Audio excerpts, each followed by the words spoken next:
नमस्कार, जय भीम। हमारे साथ हैं क्रांतिकारी साथी जिनका नाम रोहित योद्धा है। सोशल मीडिया में आपने इनको देखा होगा।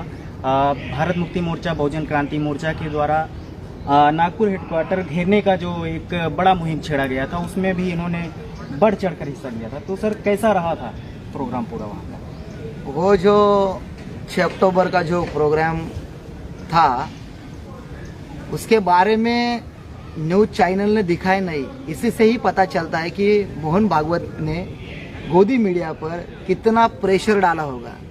मैं इस चैनल के माध्यम से बहुजन समाज को ये बताना चाहता हूँ कि मेश्राम साहब ने जो एल्गार दिया था कि आरएसएस का जो हेड क्वार्टर है 6 अक्टूबर को, उसको हम उसके ऊपर हम प्रोटेस्ट मोर्चा लेके जाएंगे और आने वाले अगले साल में भी लेके जाएंगे। इस प्रोटेस्ट मोर्चे के बाद जो लोग अलग अलग संगठन में काम करते हैं, जिन लोगों को ऐसा लगता था कि बाबा आरएसएस को कोई रोकना चाहिए, तो 6 अक्टूबर 2022 का जो प्रोटेस्ट मोर्चा खत्म होने के बाद हम लोग हमारे घर पर जब निकल गए तो बहुत सारे संगठन के लोग हमें आकर मिले और हमको ये भी कहा कि अगले साल हम सब लोग वामन मेश्राम साहब के साथ प्रोटेस्ट करने के लिए आरएसएस के हेडक्वार्टर पे आने वाले हैं।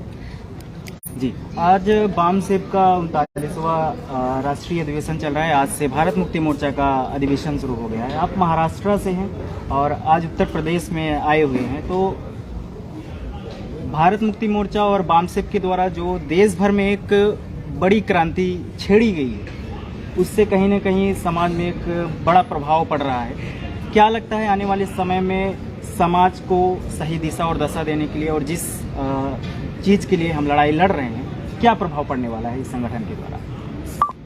इस संगठन के द्वारा ये प्रभाव पड़ेगा कि सत्ता परिवर्तन हो सकता है इस संगठन के द्वारा। और जिन ब्राह्मणों ने हमारे जगह पे जाकर कब्जा किया है, उस कब्जा को यही संगठन निकाल कर हमारे SC ST OBC को उनका जो फंडामेंटल राइट्स है उनको इस संगठन के द्वारा ही मिल सकते हैं। और बामसेब परिवार जो है इस भारत देश में बहुत ज़्यादा और जोर से बढ़ रहा है। इस लाइव के माध्यम से मैं बताना चाह रहा हूँ कि इसकी जब आप सच्चाई देखना चाहते हो तो 3 और 4 महीने पहले के जो मोहन भागवत के जो स्टेटमेंट थे, वो आप देखकर आपको पता चलेगा कि मोहन भागवत ने कैसे स्टेटमेंट अपने चेंज किए हैं। जो स्टेटमेंट वो 70-80 साल से वही स्टेटमेंट पे वो अभी तक उसी स्टेटमेंट पे चल रहे थे। बामसेब और वामन मेश्राम साहब की ताकत देखकर मोहन भागवत डर चुके हैं। वो डरने के वजह से ही वो अपने स्टेटमेंट बदल रहे हैं ताकि ब्राह्मणों के हाथ में जो भारत का कब्जा है ये कहीं छूट ना जाए। इस डर के कारण मोहन भागवत वामन मेश्राम साहब को डरकर अपने स्टेटमेंट बार बार बदल रहा है। बीच में कह रहा था कि हम सांस्कृतिक दृष्टि से हिंदू हैं। उसके बाद उसने ये भी कहा कि हमारे पूर्वजों ने इस भारत में जो काम किए हैं उसका पापशालन करना बहुत जरूरी है, नहीं तो हमें भारत छोड़ना पड़ेगा। इतना डरा है मोहन भागवत।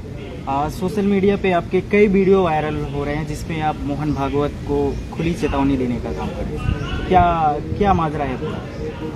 इस देश में अगर संघर्ष करना चाहते हो तो संघर्ष आप चाकू, छुरी, बंदूक और बॉम्ब से नहीं कर सकते। संघर्ष करने के लिए विचारों की बहुत ज्यादा जरूरत है क्योंकि लोकशाही में विचारों की क्रांति के लिए सहमति दी चुकी है। आप बोल सकते हो, आप किसी को मार नहीं सकते, किसी को पीट नहीं सकते। मैंने मोहन भागवत साहब को चुनौती जो मैंने दी है, उस चुनौती को जब आप देखेंगे तो संविधान के दायरे में रहकर मैंने चुनौती दी है। अगर मैं संविधान के दायरे में रहकर चुनौती ना देता तो आरएसएस के मोहन भागवत के लोग और आरएसएस के लोग मोहन भागवत ये सब मिलकर मुझ पर FIR कर सकते थे। वो उन्होंने किया नहीं।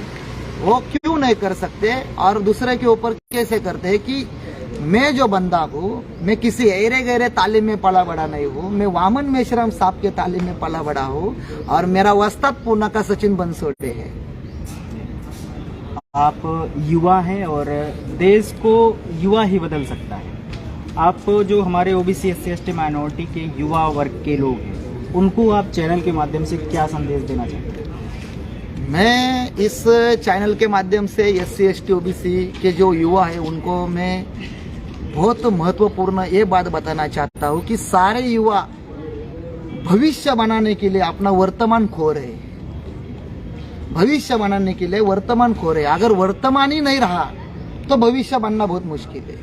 मैं इस युवा को इस लाइव के माध्यम से ये कहना चाहता हूँ कि वर्तमान को बचाओ।